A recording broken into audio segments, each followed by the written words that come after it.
Praise road હું Stanley Macwan મારી YouTube channel Gujarati Bible સ્ટડીમાં તમારું સ્વાગત છે। મારી ચેનલને અત્યારે આજ ઘડીએ તમે સબસ્ક્રાઈબ કરી લો અને ઈશ્વરના જ્ઞાનમાં વધતા જાઓ। ઈશ્વર પ્રભુ શું એવું કહે છે કે જેમ હું બાપમાં છું અને બાપ મારામાં છે તેમ તેઓ આપણામાં એક થાય। મતલબ પ્રભુ શું એવું કહેવા માગે છે કે આપણે એક હોવું જોઈએ, એક મન અને એક ચિત્ત હોવું જોઈએ। પરંતુ શું ખરેખર એક મન અને એક ચિત્ત હોવું સારું છે? શું એક મન અને એક ચિત્ત હોય તો નાશ ના થઈ જાય? એક મન અને એક ચિત્ત હોવું એ ડેન્જરસ પણ છે। જો તમે કોઈની સાથે એક મન એક ચિત્ત છો તો બની શકે તમારો નાશ થઈ જાય। કેમ? શું કામ? એની પાછળ શું રહસ્ય છે એ જાણવાના માટે આ વિડીયોને આખો જુઓ। આ આપણે ઈશ્વર પિતાના વચન તરફ છે અને બાઇબલની અંદરથી ઉત્પત્તિનું પુસ્તક તેનો 11મો અધ્યાય અને પહેલી કલમથી લઈને તેની 9મી કલમ સુધી। અને આખી પૃથ્વીમાં એક જ ભાષા તથા એક જ બોલી હતી। અને એમ થયું કે તેઓ પૂર્વ તરફ રખડતા રખડતા સિન્હાર દેશના એક મેદાનમાં આવી પહોંચ્યા ને ત્યાં રહ્યા। અને તેઓએ એકબીજાને કહ્યું કે ચાલો આપણે ઈંટો પાડીએ ને તે સારી પેઠી પકવીએ। અને પથ્થરને ઠેકાણે તેઓની પાસે ઈંટો હતી ને છોડને ઠેકાણે ડામર હતો। અને તેઓએ કહ્યું કે ચાલો આપણે પોતાને સારું એક શહેર બાંધીએ તથા જેની ટોચ આકાશ સુધી પહોંચે એવો બુરજ બાંધીએ। અને એમ આપણે પોતાને સારું નામ કરીએ કે આખી પૃથ્વી પર આપણે વિખેરાઈ ન જઈએ। અને જે નગર તથા બુરજ માણસોના દીકરાઓ બાંધતા હતા તે જોવાને યહોવા ઉતર્યો। અને યહોવાએ કહ્યું કે જુઓ, આ લોક એક છે અને તે સર્વ ભાષા એક છે અને તેઓએ આવું કરવા માંડ્યું છે તો હવે જે કંઈ તેઓ કરવા ધારે તેમાં તેઓને અટકાવ નહીં થશે। ચાલો આપણે ત્યાં ઉતરીએ અને તેઓની ભાષા ઉલટાવી નાખીએ કે તેઓ એકબીજાની બોલી ન સમજે। એમ યહોવાએ તેઓને ત્યાંથી આખી પૃથ્વી પર વિખેરી નાખ્યા। અને તેઓએ નગર બાંધવાનું મૂકી દીધું। એ સારું તેનું નામ બાબીલ એટલે ગૂંચવણ પડ્યું, કેમ કે યહોવાએ ત્યાં આખી પૃથ્વીની ભાષામાં ગૂંચવણ કરી નાખી। અને યહોવાએ તેઓને ત્યાંથી આખી પૃથ્વી પર વિખેરી નાખ્યા। ઈશ્વર પિતાનું વાંચેલું વચન આપણા માટે પુષ્કળ આશીર્વાદિત છે અને ઈશ્વર પિતાનું વચન સત્ય છે અને બાઇબલનું વચન કહે છે કે તમે સત્ય જાણશો અને સત્ય તમને મુક્ત કરશે। બહુ ધ્યાનથી આજે ફરી એકવાર આપણે ઈશ્વરના વચનો સાંભળે, સમજે, ગ્રહણ કરીએ અને આપણે એ પ્રમાણે ચાલીએ કે જેથી કરીને આપણે આકાશના રાજ્યના આપણે વારસદાર બની શકીએ। એકવાર દાઉદ કે જેમનો રાજા તરીકે અભિષેક થયેલો હતો, પરંતુ હજુ રાજાની પદવી એમને મળી નથી। શાઉલ હજુ પણ રાજ કરતા હતા અને શાઉલ એ દાઉદને મારવા માટે દિવસ રાત મહેનત કરતા હતા, એમની પાછળ પડી રહેલા હતા। અને એવા સમયે દાઉદ એમની ટોળી લઈને કોઈક જગ્યાએ હતા અને ત્યાં આગળ અબીગાઇલ નામની એક સ્ત્રી અને એનો પતિ નાબાલ એ લોકોના જે ચરાવનારા હતા એ લોકો ત્યાં ઘેટા બકરા ચરાવતા હતા અને ત્યાં દાઉદ પણ હતા। હવે આ ઘેટા બકરા એટલે 2-4 કે 25-30 ઘેટા બકરાની વાત નથી, આ હજારોની માત્રાની વાત છે। અને હજારોની માત્રાની અંદર જ્યારે ઘેટા બકરા હોય તો આ લોકો કંઈ રોજ લઈને નીકળે નહીં અને રોજ ઘરેમાં ફરી પાછા લાવે નહીં। એ લોકો નીકળે, ધંધો રોજગાર કરે અને લગભગ મહિના પછી, 2 મહિના પછી, 4 મહિના પછી એવી રીતે લોકો ફરી પાછા ઘર સુધી પહોંચે। તો એ સમયે આ જે ચરાવનારા હોય એ લોકોને ઘણું બધું જોખમ રહેતું હતું, કારણ કે ગીતશાસ્ત્ર 23માં લખેલું છે કે તારી લાકડી તથા તારી છડી મને દિલાસો આપે છે। એટલે લાકડી જે છે એ લાકડી એટલે કે નાનકડી હોય અને એ ઘેટા બકરા આમ તેમ થાય એ લોકોને મારવાના માટે, એ લોકોને શિક્ષા કરીને ફરી પાછા રસ્તા પર લાવવાના માટે હોય। પણ બીજી જે હોય છડી એ મોટી ડાંગ બરાબર હોય અને એટલા માટે કે એનાથી ચોર, ડાકુઓ કે હિંસક પશુઓ જે છે એ લોકોનો સામનો કરી શકાય। તો જોખમી વસ્તુ હતી કે દિવસ રાત ઘેટા બકરાને રાખવાના। અને ત્યારે દાઉદ આ લોકોની સાથે હતા તો દાઉદ આ ચરાવનારાઓને કહેતા કે તમે તમારે બિંદાસ જાઓ, અમે લોકો છે ને કે છે અમારી ટોળી છે, અમારી ટોળી તમારું રક્ષણ કરશે, તમે બિંદાસથી રહો। એ દાઉદને એવું કે અમારે તો રહેવાનું જ છે હોશિયાર, અમારે તો સાવધાન રહેવાનું જ છે કે સાઉલ ગમે ત્યારે હુમલો કરે। તો આ લોકો બિચારા શું કામ રાતે ઝઘડવાના, છો સૂઈ જતા આરામ કરતા।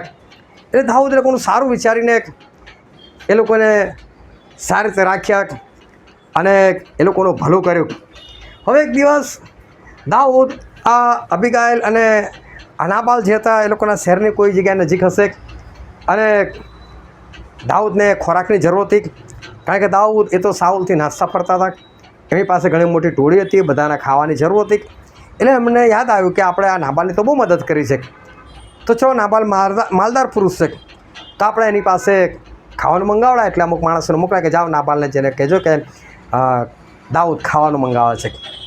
ભાઈ નાબાલ જે હતો એ તો દારૂ પીનાર વ્યક્તિ, વ્યસની માણસ હતો અને પૈસા હોવાને કારણે, ધનવાન હોવાને કારણે ઘમંડી પણ હતો અને એ પોતાની મોજ મસ્તીમાં બેઠો હશે અને દાઉદના માણસો આવ્યા ત્યાં આગળ અને એ ભાઈને કીધું નાબાલને કે ભાઈ તું દાઉદે ખાવાનું મંગાવ્યું છે તો ખાવાનું આપે છે. તો કોણ કહે? કોણ દાઉદ કહે છે? નથી અપમાન કરીને કોણ કાઢી મૂક્યા. હવે અપમાન કરીને કાઢી મૂક્યા પેલા કોઈ ફરી પાછા દાઉદ પાસે જવા લાગ્યા. એટલામાં આ નાબાલની સ્ત્રી અબીગાઈલ એ આવે છે બહારથી અને એના અમુક માણસો કહે છે કે હમણાં દાઉદના માણસો આવેલા કહે છે અને એને ખાવાનું માગતા હતા કે છે, અને તારા પતિએ તો એ લોકોનું અપમાન કરીને કાઢી મૂકેલા છે કે છે, અને તને ખબર છે કે દાઉદ સાંભળશે અને દાઉદનો ગુસ્સો ચડશે તો કે છે એ તો કાંઈ મારશે કે છે. અને કે અમે જ્યારે ત્યાં ચરાવતા હતા ત્યારે કહે છે કે દાઉદ અમારી બહુ મદદ કરી રહી છે, અમારું પણ ઘેટું ઓછું નથી થવા દેતું, એક હલવાનું ઓછું નથી થવા દીધું, દાઉદ તો બહુ સારા છે.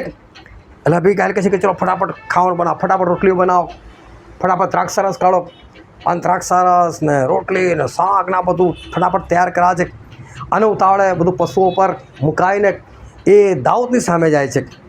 હવે આ બાજુ દાઉદને પણ ખબર પડશે કે આ લોકોએ અપમાન કરીને કાઢી મૂક્યા. એ દાઉદ કે ચલો આપણે નાબાલને જોઈ લઈએ કે છે, અને દાઉદ પણ આવે છે સામે. એ ક્રોધમાં હતા પરંતુ અબીગાઈલ સામે મળે છે. અબીગાઈલ દાઉદને દંડવત કરે છે અને કહે છે કે ભાઈ ના ગુસ્સો કરીશ, મારો પતિ તો કે નાબાલ, એટલે નાબાલનો અર્થ થાય છે નાદાન, નાદાન છે કે છોડ કે છે એને, અને મારા પતિને જીવન આપ કે છે ને મારીશ નહીં કે છે, જો તારા માટે ખાવાનું લાવે છે. અને એટલે દાઉદ બહુ ખુશ થઈ જાય છે કે તું સારી સ્ત્રી છે કે છે. અને પછી ત્યાંથી દાઉદ એ પાછા પલટી જાય છે. પણ ધ્યાનથી સમજજો કે અહીંયા ગાડી એક પતિ અને પત્નીની વાત છે. પતિ અને પત્ની બંને ઉલટી દિશામાં છે, એક પૂર્વ જાય છે તો એક પશ્ચિમ જાય છે, કાં તો એક ઉત્તર જાય છે તો એક દક્ષિણ જાય છે. એટલે કે જે સ્વભાવ નાબાલનો છે એ અબીગાઈલનો નથી. નાબાલનો સ્વભાવ દુષ્ટ છે, પણ એની પત્ની અબીગાઈલ એનો સ્વભાવ સરસ છે. પરંતુ જ્યારે મંડળીની સ્થાપના થઈ અને મંડળીના લોકો પોતાની જમીન ઘર બહાર વેચીને એના બધા પૈસા પિત્તરને એ લોકોના ચરણોમાં મૂકી દેતા હતા અને બધા લોકો એક મનને એક ચિત્તના થઈને એક સાથે રહેતા હતા. એવા સમયે ત્યાં આગળ બીજા 2 જણા હતા, એ પણ પતિ પત્ની હતા અને એ હતા અનાનિયા અને સાફીરા. હવે આ બંને પણ વિશ્વાસી, બાપ્તિસ્મા લીધેલા લોકો, પવિત્ર આત્મા પામેલા લોકો, મંડળીમાં જોડેલા લોકો, અને એ લોકોએ જોયું કે બહુ બધા લોકો જમીન વેચે છે, ઘર વેચે છે અને પૈસા પિત્તરને આપી દે છે. એ લોકોને થોડી શરમ અનુભવવા લાગ્યા કે જમીન તો આપણી પાસે પણ છે, પણ આપણે વેચીને કશું આપતા નથી આ લોકોને કે છે, અને બીજા બધા આપે છે. તો કાલ ઉઠીને આપણે પર કોઈ આંગળી છીને કે ભાઈ તમે નહીં વેચી, તો કેવું શરમજનક લાગે. એના કરતાં ચાલો ભાઈ આપણે બી વેચી નાખીએ અને આપણે બી પૈસા આપી દઈએ. પણ આપણે એક કામ કરીએ કે છે, આપણે અમુક જ પૈસા આપીશું અને અમુક પૈસા આપણે પોતાની પાસે રાખીશું. તો પતિ અને પત્ની બે બહુ દ્રઢપણે એ લોકો નક્કી કરે છે કે જો ભાઈ તારે આટલા જ કહેવાના અને હું પણ આટલા જ કહીશ. જૂઠું હોય ને ત્યારે તે સાવચેતી બહુ રાખવી પડે, કારણ કે જૂઠ બોલવા માણસ ભૂલી ગયો હોય કે ગઈ વખતે કેવું જૂઠ બોલેલો, તો ફરી વખત ભૂલી જવાય. અને 2 જણા મળીને જો જૂઠ બોલતા હોય અને બેઉ અલગ અલગ હોય, અલગ અલગ જગ્યા પર, તો બની શકે આમ તેમ થવાની સંભાવના. એટલે બેઉ પતિ પત્નીએ કેવું નક્કી કર્યું કે જો ભાઈ 5 લાખ કહેવાના, બાઇબલમાં નથી લખ્યું 5 લાખ, હું ખાલી સમજાવવા માટે કહું છું કે જો જમીન આપણે વેચીએ છીએ, ભલે ગમે એટલા આમ વેચે, પણ તારે છે ને 5 લાખ જ કહેવાના. અને જો એવું કહે ને કે અનાન્યાએ તો 7 લાખ કીધા, કે અનાન્યાએ તો 10 લાખ કીધા, તારે માનવાનું જ નહીં, ના 5 જ લાખ. મને બી કોઈ કહેશે કે સફીરાએ તો કીધું 10 લાખમાં વેચી, હું ના જ પાડીશ, ના 5 લાખ એટલે 5 જ લાખ. એટલે કોઈ ગમે તેવું કહે ને તો બી કોઈની વાતમાં આવવાનું નહીં, અને આપણે 5 લાખ જ કહેવાના. એટલે બંને પતિ પત્ની એક થાય છે કે સારું કે છે, આપણે આ પ્રમાણે જ કરી શકે છે. અને કોઈ જમીન વેચી અને જે પૈસા હતા એ લાવીને પિત્તરને આપી દીધા, પરંતુ બાકીના પૈસા પોતાની પાસે રાખ્યા.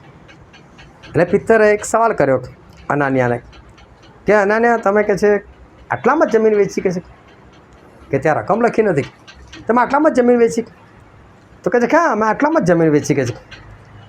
તો કહે કે કેમ પવિત્ર આત્માને તું જૂઠું બોલે છે? કે છે તું માણસો નહીં, તું પવિત્ર આત્માને જૂઠું બોલે છે, અને માટે જો કે છે તું હમણાં જ મરી જઈશ કે છે.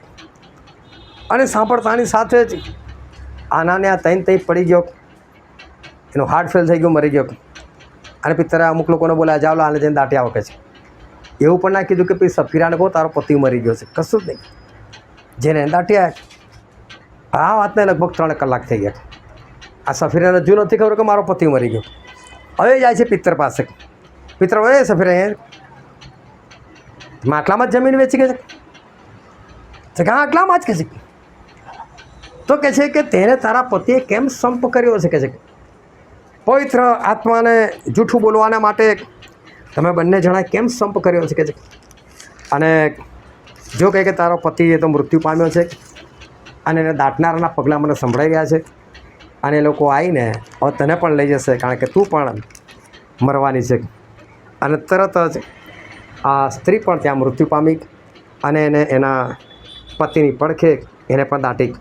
પણ એ જે પિત્તરના શબ્દો છે આપણે ધ્યાનથી વાંચીએ. પ્રેરિતોના કૃત્યો તેનો 5મો અધ્યાય, અને આપણે વાંચીએ તેની 9મી કલમ. ત્યારે પિત્તરે તેને કહ્યું કે પ્રભુના આત્માનું પરીક્ષણ કરવાને તમે બંને કેમ સંપ કર્યો છે? જો તારા વરને દાટનારાઓના પગલાં બારણે આવી પહોંચ્યા છે, અને તેઓ તમે પણ લઈ જશે. કે તમે કેમ કે છે આ રીતે તમે ઈશ્વરના આત્માનું પરીક્ષણ કરવાને તમે બંને પતિ પત્નીએ સંપ કર્યો છે? કે છે તમે કેમ એક થયા છો? કે છે ઈશ્વરના આત્માનું પરીક્ષણ કરવાના માટે તમે કેમ એક થયા છો? તમે કેમ સંપ કર્યો છે? અને જો અહીંયા બંને જણા મૃત્યુ પામ્યા. અનાન્યા પણ પહેલાં મૃત્યુ પામ્યો, અને એ બાજુ સફીરા 3 કલાક પછી એ પણ મૃત્યુ પામ્યો. અબીગાઈલ અને એનો પતિ નાબાલ, આ બંને એક મનના નથી. એક પૂર્વ તો એક પશ્ચિમ જાય છે. નાબાલ કહે છે કે દાઉદ શું આપવાનું? કે છે કશું નહીં આપું, ચાલ. અબીગાઈલ કહે ના, દાઉદને આપો. તો અબીગાઈલે છે ને પોતાનો પણ જીવ બચાવ્યો, અને પોતાના પતિનો પણ જીવ બચાવ્યો. હવે આનો મતલબ એક એવો થઈ શકે કે પતિ પત્ની એકબીજાની વિરુદ્ધ હોય તો જ એકબીજાને બચાવે. પેલા 2 હતા તો 2 જણા મૃત્યુ પામ્યા. આ 2 અલગ અલગ હતા, વિરુદ્ધ દિશામાં હતા, 2 બચી ગયા. જો કે નાબાલ પાછળથી મરી જાય છે, પણ એને કંઈ દાઉદ નથી મારી નાખતા. દાઉદના કારણે કંઈ મરી નથી જતા. પણ ધ્યાનથી સમજો કે ઈશ્વર એ આપણને શું કહેવા માગે છે. તો જ્યારે પ્રભુ ઈસુ ખ્રિસ્ત આ પૃથ્વી પર આવ્યા, અને એમણે પિત્તરની સાથે એક વાયદો કર્યો કે પિત્તર તારી પર કે છે કે હું મારી મંડળી બાંધીશ કે છે, અને એની પર હાદેસની સત્તાનું જોર નહીં ચાલે. એટલે કે શેતાનની જે સત્તા છે એનું જોર આ મંડળી પર નહીં ચાલે. એવું પિત્તરને પ્રભુ ઈસુ ખ્રિસ્તે વાયદો કર્યો કે પિત્તર તારી પર હું મારી મંડળી બાંધીશ કે છે, અને એની પર હાદેસની સત્તાનું જોર નહીં ચાલે. અને 50માના દિવસે જ્યારે 120 લોકો ઉપર પવિત્ર આત્મા આવ્યા, ત્યારથી એ મંડળીની શરૂઆત થઈ. અને મંડળીમાં પહેલા દિવસે 3000 ઉમેર્યા, અને આગળ વધતા વધતા એ લોકોની સંખ્યા 5000ની થઈ. અને ત્યાર પછી તો એ ગણતરી બધી બાજુ પર રહી ગઈ, કારણ કે એ લોકો અનેક ગણા વધતા ગયા, અને સર રોજે રોજ વિશ્વાસ કરનારાઓને એ લોકોની અંદર એ ઉમેરતા જતા હતા. તો પ્રભુએ આ વાત પિત્તરને કરેલી કે તારી પર હું એક મારી મંડળી બાંધીશ. પણ પ્રભુ ઈસુ હંમેશા 12 શિષ્યોની સાથે રહેતા હતા, અને જ્યાં જ્યાં ત્યાં આ 12 શિષ્યો હંમેશા એમની સાથે રહેતા હતા. અને પ્રભુ શું ઘણી વખત વાતો કરતા હતા કે હું અને બાપ એક છે. એકવાર તો એક જણ પૂછે છે કે હમણાં બાપ દેખાડ કે છે. તો તું કેમ આવું કે છે મને બાપ દેખાડ? તો કે મેં નહીં જોયા એટલે મને જોયો કે કાં બસ તું બાપ એક જ છે કે છે. તો મને જો કે બાપને જો બંને સરખા જ છે કે છે. અત્યારે જ કદાચ 2 મહિના થયા હશે અને એક દફન ક્રિયામાં હું ગયેલો હતો. અને જ્યાં દફન થયેલું હતું ત્યાં એક જગ્યા પર મેં મારી બાઇક મૂકેલી અને જ્યારે ત્યાંથી ડેડ બોડી લઈને કબ્રસ્તાન ભણી ગયા એટલું મારી બાઇક લેવા માટે ગયો. અને વૃદ્ધ આંટી એ ઘરના હશે એ એકદમ બહાર આવ્યા અને મને પૂછવા લાગ્યા એમની ગલીમાં મરણ થયું કોણ મરી ગયું કે છે. મેં કહું આંટી તમને નહીં ખબર તો કે ના ફલાણી વ્યક્તિ એ ઓફ થઈ ગઈ. તો કે તો બાઈ બહુ સારી હતી કે છે અચાનક કેમ નહીં મરી ગઈ? મેં કહું ભાઈ અચાનક નહીં એ બીમાર જ હતા અને મરી ગયા પણ એની તો ઉંમર બી નથી. મેં કહું હા બધી વસ્તુ બરાબર મૃત્યુ પામે. અને પછી મને કહે છે કે તું કે સેમ્યુલભાઈનો છોકરો કે છે? હું ચમક્યો. મેં કહું હા ભાઈ મારા પપ્પાનું નામ સેમ્યુલભાઈ જ છે. પણ તમને કઈથી ખબર? આ તો આપા જેવો તમારા કેટલો નજીકનો સંબંધ કહે છે. આને કહે છે કે તારો ચહેરો તો આપા જેવો જ દેખાય છે. એટલે કે મને લાગ્યું કે તું આમનો જ છોકરો હોઈશ કે છે. હવે બાપ અને બેટો તો મળતો આવતો ચહેરો અને બાપા તો છેક 2000ની સાલમાં ઓફ થઈ ગયા. અને આ 2024ની હું વાત કરું છું કે 2024માં કોઈ એવું કહે કે ભાઈ હા તારો ચહેરો તો આ બાપ જેવો છે ને એનાથી ઓળખી જાઉં છું. તો પ્રભુ જ્યારે એવું કહે છે કે હું ને બાપ એક છે તો કોઈ દેખાવની વાત નથી. એ બંને વિચારમાં વાણીમાં વર્તનની અંદર દરેક જગ્યાએ એ લોકો એક છે. અને ખાલી પિતાના પુત્ર નહીં પવિત્ર આત્મા પણ આવી ગયા. 3 જણા એ વિચાર વાણી વર્તન દરેક બાબતમાં એક જ છે. જો એક જણ એવું કહે ને કે ચલો અમદાવાદ છે ખાલી ઉદાહરણ આપું છું એટલે બાકીના બે શું કહો ચલો પછી એમાંથી એક પણ એવું ના બોલ ના ભાઈ આપણે ભરૂચ નહીં જવું એમ સહેજ પણ એ લોકોના વિચારની અંદર ભિન્નતા ભૂલથી બી ના આવે. તમે આખું બાઇબલ વાંચજો. પિતાએ જે કીધું છે એ જ પુત્રએ કર્યું છે, પુત્રએ જે કીધું છે એ જ પિતાએ કરેલું છે. બધું એક સાથે જ એક જ સરખું એ લોકોના જીવનની અંદર એકતા.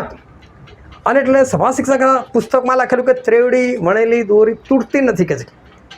એટલે પિતા પુત્ર પવિત્ર આત્મા એવા એકબીજાની સાથે વણેલા છે કે શેતાન આજ સુધી એમાંથી કોઈને કંઈ જ નથી કરી શક્યો.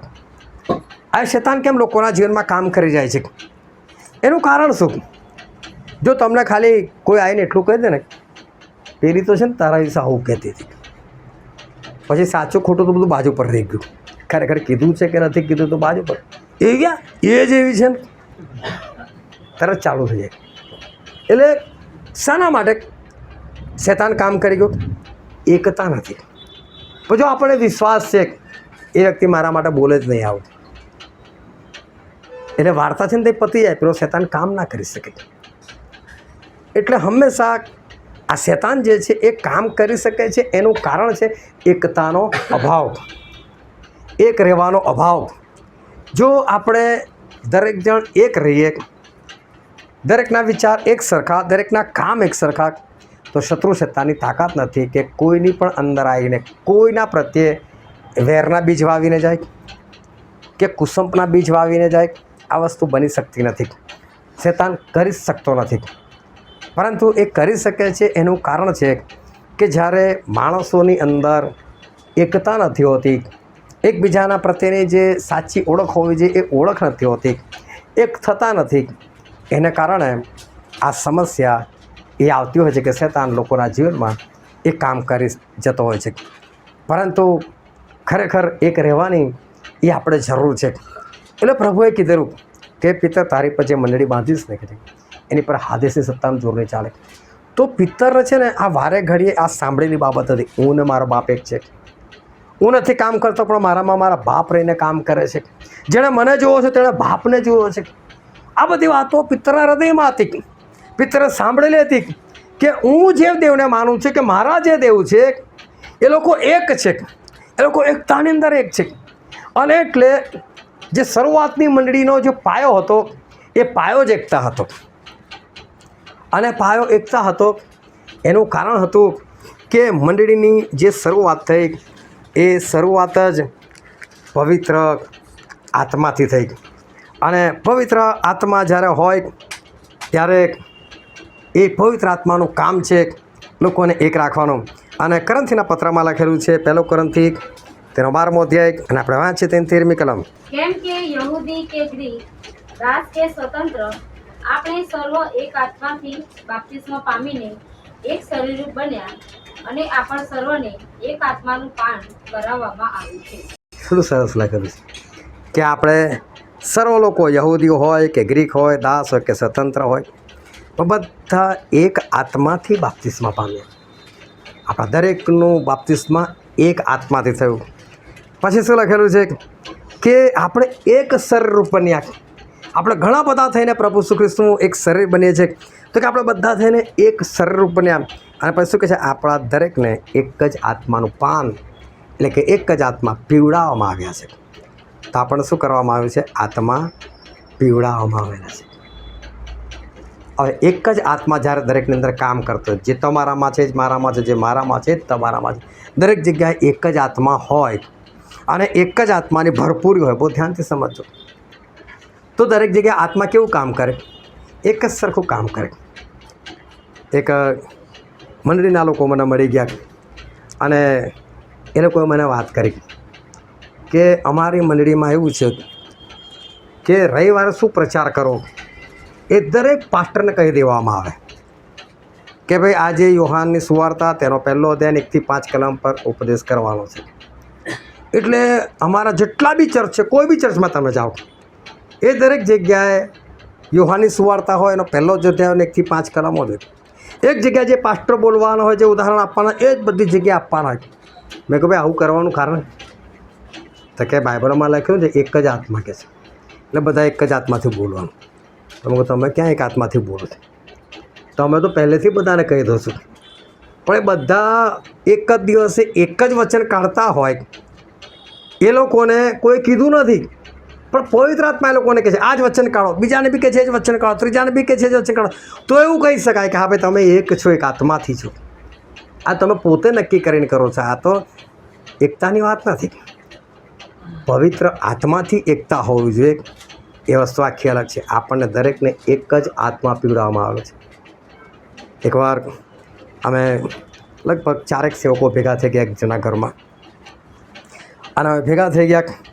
અને એમાંના એક સેવક એ વડોદરા ખાતે નવા આવેલા હતા, અને એમણે મને એવું કીધું કે સ્ટેનલીભાઈ આપણે છે ને સેવકોની એક મિટિંગ કરીએ કે છે. મિટિંગ તો કરીએ, પણ સેવકોની મિટિંગ કરીને ફાયદો શું છે, શાના માટે તમારે મિટિંગ કરવી છે? તો કે આપણે કેટલાક નિર્ણયો લેવાના છે. મેં નિર્ણય તો બોલો. મેં કીધું તો ખબર પડે કે ભાઈ મિટિંગમાં હાજર રહેવું બી છે કે નથી રહેવું. તો કે નિર્ણય આપણે એવા કરવાના છે કે જે કુટુંબમાં હું જાઉં ને કુટુંબમાં તમારે નહીં જવાનું, અને તમે જે કુટુંબમાં જશો એ કુટુંબમાં હું નહીં જાઉં કે. એટલે જે સેવક જે કુટુંબમાં જતો ને ત્યાં બીજા કોઈ સેવકે નહીં જવાનું, આપણે એવો ઠરાવ બહાર પાડીશું. મેં કીધું આનું કારણ? કે આનું કારણ એ કે તમે કશુંક શીખવાડી ના આવો, પછી હું કશુંક શીખવાડે ના આવો, ત્રીજો સેવક જાય કશુંક શીખવાડે ના. પેલાના મનમાં તો બધો ખીચડો થઈ જાય, અને ખીચડો થાય તો પેલો તો બિચારો ગૂંચવાઈ જાય કે છે. એટલે કે છે કે બધા સેવકે બધાને તે નહીં જવાનું. મેં કહું આ વાત શું મારાથી નહીં થાય? મેં કીધું. અને કેમ? મેં કહું જો બધા સેવક આપણે એક હોય, આપણે બધા સેવક એક જ આત્માથી ચાલતા હોય, તો બધા એક જ સરખું ના શીખવાડે? કેમ કોઈ આમ શીખવાડે, કોઈ તેમ શીખવાડે? તો મેં કહ્યું એનો મતલબ બધાની પાસે આત્મા અલગ અલગ છે. જો એક જ આત્મા દરેક સેવકની અંદર કામ કરતો, દરેક સેવક એક જ સરખું ના શીખવાડે? કેમ આટલા બધા શિક્ષણો, કેમ આટલી બધી માન્યતાઓ? એનું કારણ એ છે કે દરેક જગ્યાએ એક આત્મા નથી, એકતા નથી, એક આત્માનું પાન નથી, એક શરીરરૂપ નથી. એટલે બધાની માન્યતાઓ અલગ અલગ છે. કોઈ ફલાણા આત્માથી દોરાય છે, કોઈ બીજા આત્માથી દોરાય છે, કોઈ બ્રહ્મના આત્માથી દોરાય છે, કોઈ જ્ઞાનના આત્માથી દોરાય છે. અલગ અલગ આત્માઓથી લોકો દોરાય છે, અને પછી પોતાની સમજણ પ્રમાણે લોકો વચનો પ્રગટ કરે છે. તો સામેવાળાના હૃદયની અંદર ખીચડો ભેગો થાય. બાકી જો સેવકો ખરેખર પવિત્ર આત્માથી જ ચાલતા હોય, એક સેવક, તો પવિત્ર આત્મા એક જ છે અને બાઇબલ પણ એક જ છે, તો સમજ બી એક જ હોય ને. પવિત્ર આત્માએ જો લખ્યું છે મેં લખ્યું હોય ને તો મને ખબર કે મેં મારા કયા હૃદયથી મેં લખેલું છે, મેં મારા કયા ભાવથી લખેલું છે, એ મને ખબર છે.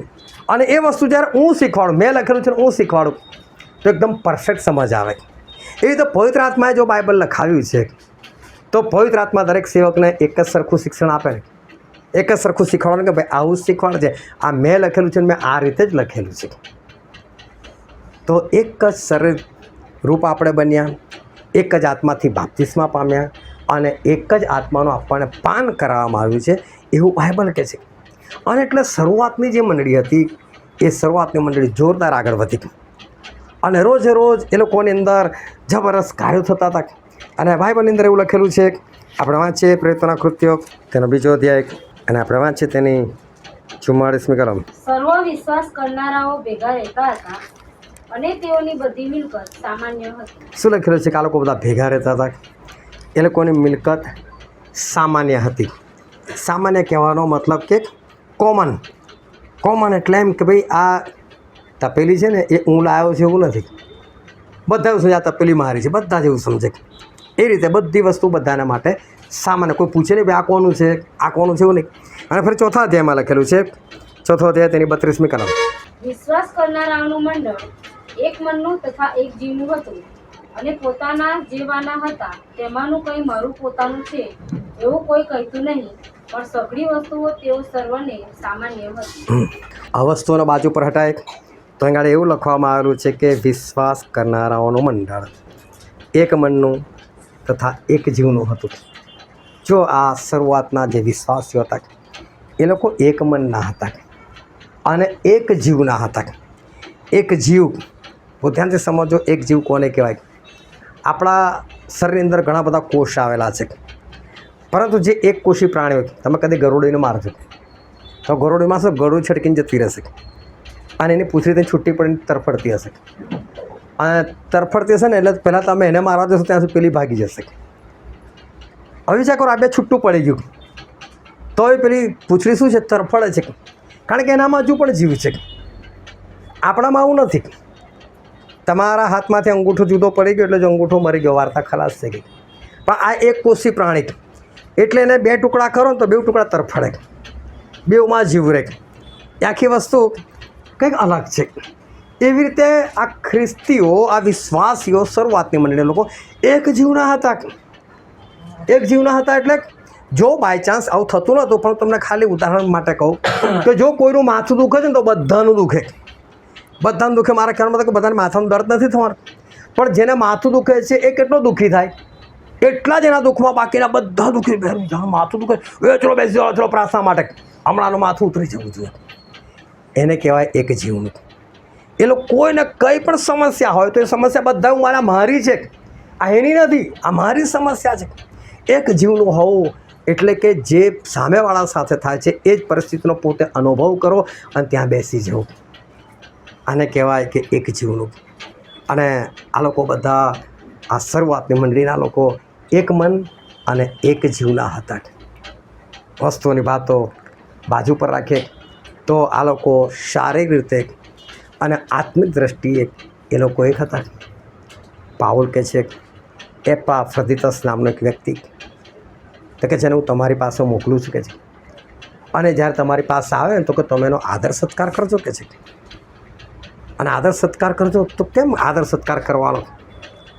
તો કે તમે સાંભળેલું ને બીમાર પડેલો કે છે, તો ખરેખર બહુ બીમાર તો પડી ગયેલો કે છે, પણ ઈશ્વરે એની પર દયા કરી, ઈશ્વરે મારી પર પણ દયા કરી અને ઈશ્વરે સાજાપણું આપ્યું છે કે છે. હવે વિચાર કરો કે બીમારને જોઈને કોઈ મોડું ફેરવે છે?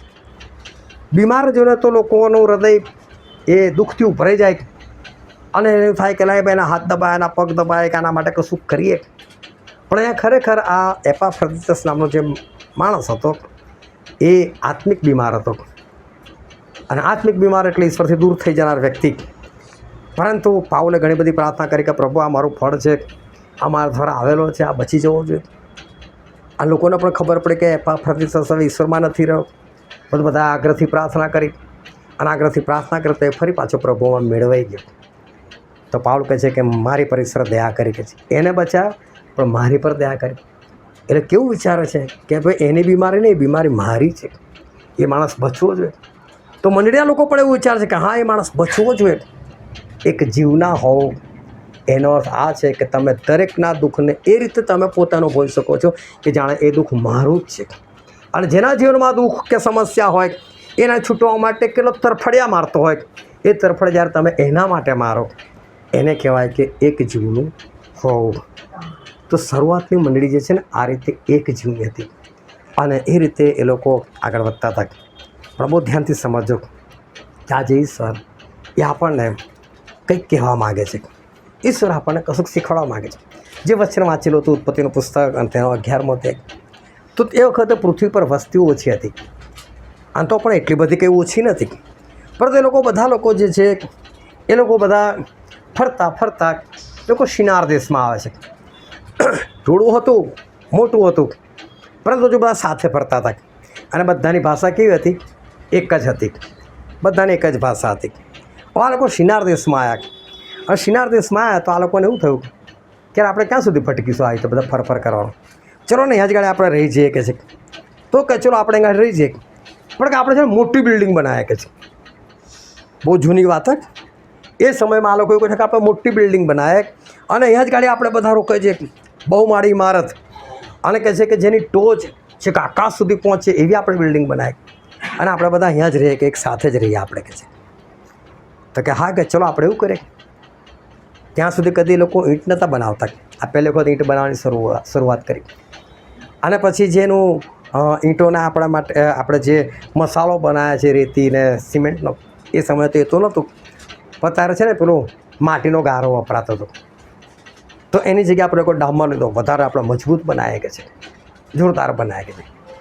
હવે આ જેટલું બી ટોળું હતું, જે બી લેડીઝ જેન્ટ બાળકો બધા, આ લોકો બધા એક મનના હતા અને આ લોકો કહે ચલો આપણે આ કામ કરીએ કે છે. અને આ લોકોએ ફટાફટ છે ને બુરજ બનાવવાનું શરૂ કર્યું, બિલ્ડિંગ બનાવવાની શરૂઆત કરી. હવે ઈશ્વર ઉપરથી જોયું, આ લોકો શું મંડી પડ્યા છે કે છે. તો કે આ તો મોટી બિલ્ડિંગ બનાવી રહ્યા છે કે છે, અને બિલ્ડિંગ બી કેટલું ઊંચી. હવે વિચાર કરો, આજે શું લોકો મોટી મોટી બિલ્ડિંગો નથી બનાવતા? આજે ઈશ્વર કોઈ ગરબડ પેદા નથી થવા દેતા કોઈનામાં, ભલે બિલ્ડિંગ બનાવતા. પણ આ લોકોની બિલ્ડિંગ છે ને પ્રભુને ના ગમી. આ બિલ્ડિંગ નહીં ચાલે કે છે. આ લોકો બધા કે એક મનના થઈ ગયા છે, એક ચિત્તના થઈ ગયેલા છે, એક જીવના છે આ લોકો. અને આ લોકો એક બિલ્ડિંગ બનાવી ગયા છે કે છે. ઈશ્વરને એ બિલ્ડિંગ એટલા માટે પસંદ નથી આવી કારણ કે ઈશ્વર જ્યારે માણસને બનાવ્યું ત્યારે લોકોને આશીર્વાદ આપેલો, જે ઉત્પત્તિ 1:28 લખેલું કે તમે વધો અને પૃથ્વીને ભરપૂર કરો કે છે. એટલે ઈશ્વરની ઈચ્છા શું હતી કે મેં આટલી મોટી પૃથ્વી બનાવી છે, એટલા બધા માણસો પેદા થવા જોઈએ કે જે ચારે તરફ ફેલાઈ જાય, જે ચારે તરફ આ પૃથ્વીને ભરી દે. એવી પ્રભુની ઈચ્છા હતી. અને આ લોકોએ શું ઈચ્છા પ્રગટ કરી? આપણે વિખેરાવું નથી લાગતું, પૃથ્વીને આપણે નથી ભરપૂર કરી, આપણે એક જ જગ્યાએ આપણે બિલ્ડિંગ બાંધીને રહી.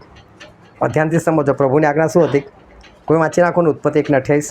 અને દેવે તેઓને આશીર્વાદ દીધો અને દેવે તેઓને કહ્યું કે સફળ થાવ ને વધો એ પૃથ્વીને ભરપૂર કરો. બસ શું લખ્યું? સફળ થાવ, વધો અને પૃથ્વીને ભરપૂર કરો. આ પ્રભુનો આશીર્વાદ હતો કે તમારે પૃથ્વીને શું કરવાની? ભરપૂર કરવાની.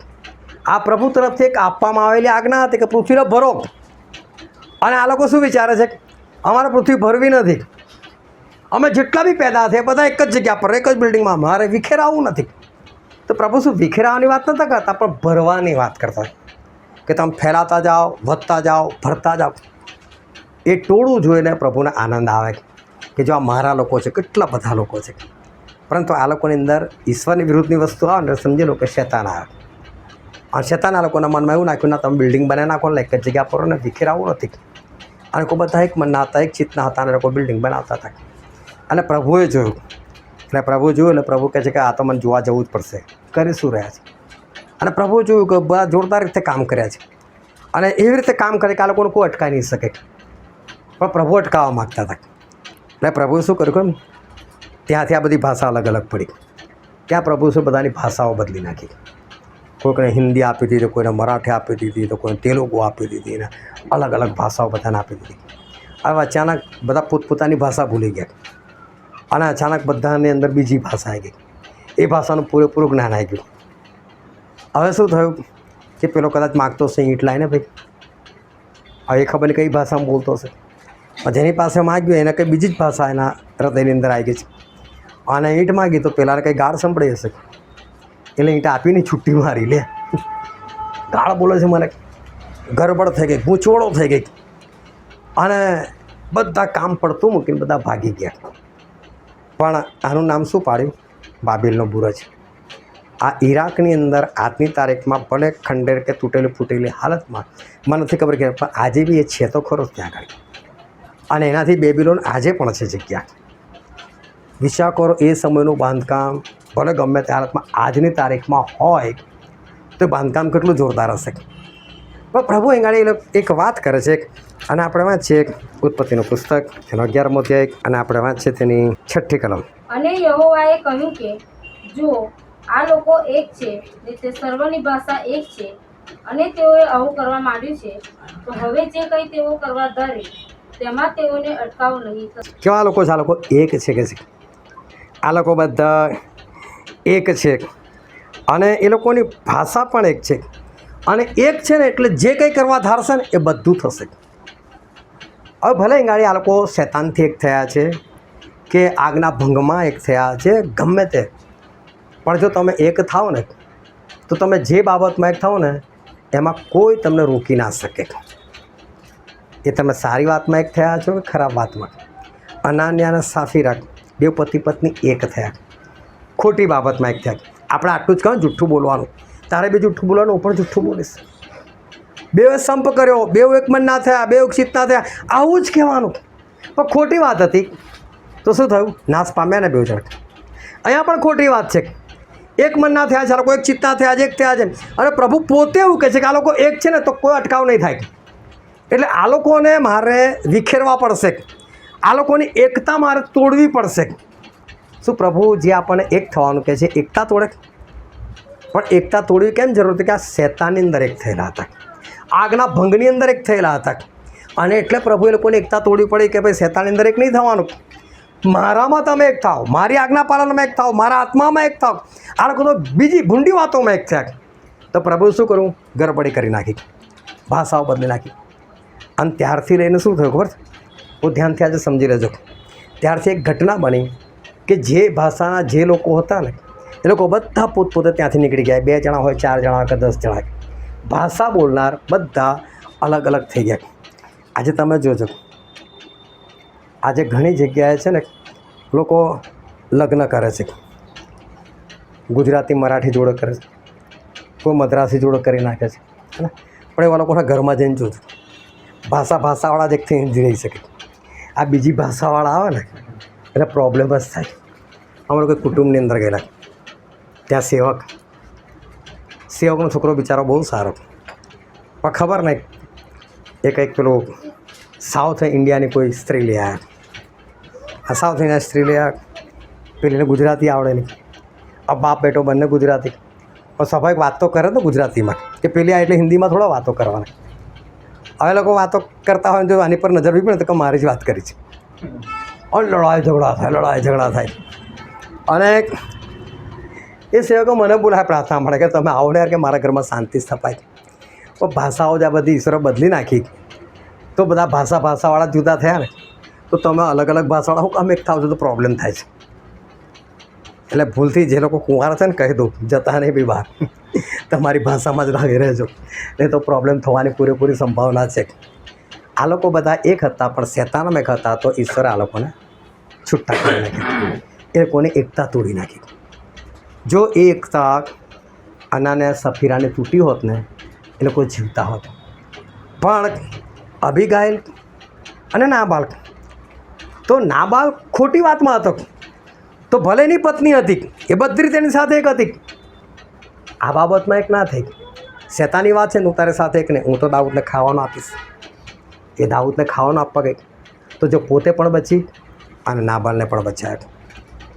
અને ઈશ્વર આજે આપણને એ જ શીખવાડે છે, હું બાપમાં અને બાપ મારામાં, અમે લોકો એક છે. એ કહે છે કે પિત્તર તારી પર હું મંડળી બાંધીશ, એની પર હાદેસી સત્તાનું જોર નહીં ચાલે. પણ કેમ નહીં ચાલે? કારણ કે તમે લોકો મારા જેવા એક રહેશો તો નહીં ચાલે. પણ તમે બીજી બાબતમાં એક થયા ને તો આવવાનો શેતાન. અને એને સાફીરા મંડળીમાં જતા ને પણ ખોટી રીતે એક થયા તો શેતાન આવ્યો ને લોકોમાં. આજે ઈશ્વર તમને મને કહેવા માગે છે આપણે એક થવાનું છે, ખોટી વાતમાં નહીં. એ તમારો પતિ હોય કે તમારી પત્ની હોય કે તમારા બાળક હોય, પણ જો ઈશ્વરની બાબત છોડીને કોઈ બીજી બાબતની અંદર હા કહે છે ને, તો તમારે એના માટે હા નથી પાડવાની. એ કોઈ પણ હોય, તમારા ઘરનું ગમે એટલું નજીકનું સગું હોય, પણ ખોટી વાતમાં જો તમે એની સાથે એક થયા તો મોતની પૂરેપૂરી સંભાવના છે. પણ તમે ઈશ્વરમાં એક રહ્યા, ઈશ્વરની બાબતમાં એક રહ્યા, તો તમે તમારી જાતને પણ બચાવશો અને એને પણ બચાવી લેશો. તો પ્રભુએ જોયું કે જ્યારે આ લોકો એક છે પણ ખોટી વાતમાં છે, તો ઈશ્વરે એ લોકોને વિખેરી નાખ્યા. એટલે જ્યારે આપણે ખોટી વાતમાં એક થાય છે ને, ત્યારે તો વિખેરાવાનું જ આવશે. પણ પ્રભુમાં એક રહીશું ને, તો શત્રુ શૈતાનની પણ તાકાત નથી કે તમારી પાસે આવે અને તમારા જીવનની અંદર કોઈ કાર્ય કરી શકે. અને માટે આપણે ખોટી જગ્યાએ નહીં, આપણે સત્ય જગ્યાએ ઈશ્વરના આત્મામાં એક શરીર બનીને, એક આત્માનું પાન કરીને આપણે ઈશ્વરના આત્માની અંદર હંમેશા આપણે એક રહીએ, પણ બીજી બાબતોમાં આપણે એક ના થઈએ. હવે આપણે આપણી આંખોને બંધ કરીએ, આપણા મસ્તકો એ જીવતા જોઈને હજુરમાં નમાય. ભલાવા સમય છે કે આપણે આપણી જાતને તપાસીએ. આ સમય છે કે આપણે આપણી પોતાની પરીક્ષા કરીએ.